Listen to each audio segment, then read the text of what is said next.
of all of the employees of the city of Toledo, there's about 2,700 of them.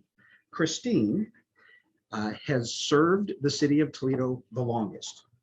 We were talking beforehand that her start date in the traffic division of the police department, where she helped with records and things of that nature. Her start date there was March 6th, 1972. My start date as a human being was October 30th, 1972. That's my birthday, so I'm getting ready to turn 50 here. Well, that means that she's been at this for about 50 years. So, so I guess congratulations, but more importantly, thank you for putting in so much hard work for the city of Toledo. You were telling me that while you started with the police department in 1972, you actually started with the city before that, 1966. I was young in 1966.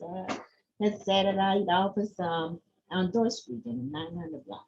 And what were that was not with the police department, that was doing different work? That was doing different work for the city. Okay. All right. It was like they call that urban renewal office or something like that. Sure. Heard of that? And I guess that they done changed it now in the city is the housing department. Yeah, that would be what we now call our Department of Neighborhoods and Community Development. That's right. So 1966. And we did this, and we went in the neighborhood, and they did got grants for people that's in the neighborhood wanted to rehab their houses, fix up their houses and stuff. We did all stuff like that. I suppose nothing has changed in the 50 years that you've worked with the city, right? When you walked in on March 6, 1972, you had the same level of computers and digital cameras, right? It's all the same. Have there been some changes? Oh, quite a bit. When I walked through there, I think I had a manual typewriter. But I did when I came from the renewal department. I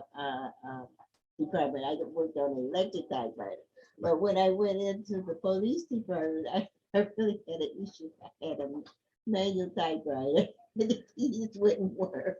Well, the keys didn't work well. And then I think I worked about a good week, and I was looking where they were doing things. You know, they had so much hands on and so many cards and stuff, and so many hands because they deal with a lot of accidents and stuff. They had to type up cards for each person on the accident report, driver, passenger, and everything. And I got so disappointed. I think I went up to the chief, whoever the chief was. I said, don't y'all have a better method? Can you organize? He said, well, Chrissy, you gonna stay, you just been here. You ain't haven't been here but over a week. He told me. I said, let me give it another week. So in other words, you are already raising heck after 1 week. Yeah, after 1 week. After 1 week, and now 50 years later, you're still here raising heck. Yeah. No, not too much. No. All right. Well, and we were talking before this started that when you started in 1972, the entirety of city government was in the safety building. That's true. The courts were in there. So certainly the mayor's office and the city council. The jail was in there. It was all in that building. Sure was. Everything. And then a couple of years later, the municipal court was built next door. Then government center, early 80s. And all that changed, and yet you remained in the safety building, right? And you're still there today, right? Yes, I'm working full time today. Working full time in the records department. In the records department, my shift is day shift. I come in at 7 in the morning and get off at 3. Wait a second, you mean you don't even work midnights? What, are you lazy? I mean, come on. I'm lazy. When I first started with the police department, I worked the second shift. Okay. And then that's like 4 o'clock to 11 o'clock at night, somewhere in there. No, I came 4 to 10. I came in at 2:30. Okay. And I got off at like about 10 o'clock. Okay. Because we had the courts and stuff. It was all there. It was all in the building. And we had to get the judges' records ready and stuff. So when they go down there and they go before the judge, he has to look out, well, what you in here for? And he had to see what kind of violations they had before they coming before him and stuff. Well, That was all on cards and stuff, no computers? no computer. I I know. had computers came in and. There's a computer right here. Oh. That's probably what your computer system was in a lot of ways. We did had data entry, key punch and stuff. They had that going. It was IBM punch cards. Yes, Yeah. we had all them, and then I think the computers didn't come into around about 73 or something. Okay. But see, all the city or government departments and stuff, they go in them at one time. You know, maybe we entered in one time, then they put the courts in, and then jail, and everybody didn't get it. So we had a time with them. Well, during these Wednesdays with Wade sessions, I'm always joined by the members of my cabinet, my senior leadership team, and one of them is the police chief, George Kroll. Oh, yeah. So Chief Kroll is waiting for that part of this meeting to start, and he sent a little note. It says, Chief Kroll loves you. That's what it says. Chief Kroll loves you. And after just this conversation, I can see why. Just because of you have such an infectious personality. Thank you. My only question is, how could you have worked for the city of Toledo for 50 years when you're only 39 years old? Oh, well, How you're did that- right. how did You guess my age. Remember Jack Benny? Remember Yes, Jack Benny? that's my number. Right, he was 39. 39 years old or so. Well, this is 39. I think I've been blessed. I haven't had too many serious injuries, and my health has been pretty good.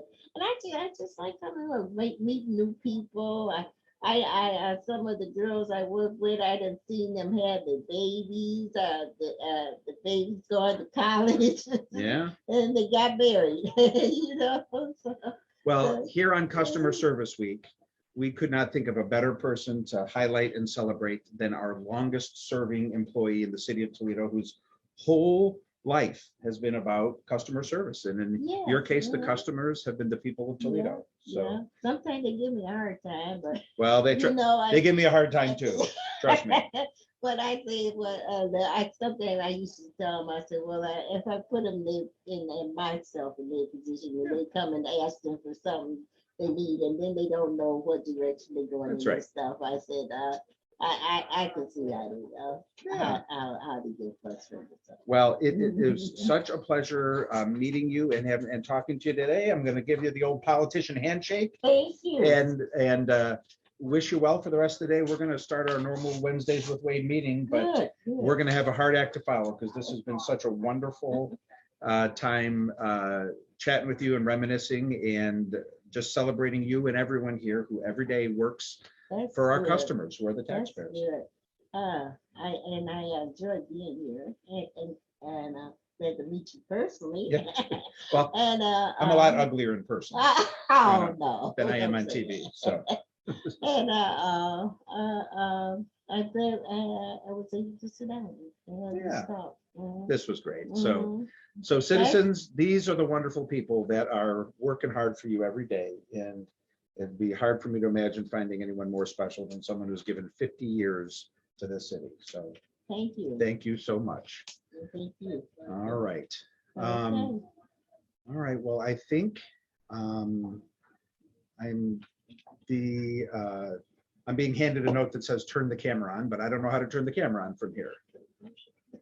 Maybe they should turn their camera. See, we're flying, we tipped the show on the road. So we're having some technical difficulties here. Oh, Okay. I'm sorry. It's now dawning on me. There's Chief Kroll. It's now dawning on me that I was being told to ask the directors to turn their cameras on. So one by one, everyone on our team is going to start to turn their cameras on now. So now the meeting start. But there's Chief Kroll up there. I told you he sent this little note that says, I love her, is what it says. So you have a lot of fans. I'm a Mr. Chief. I know, I'm going to miss him. Who would have thought that he was going to retire before you? Well, he always told me that anyway.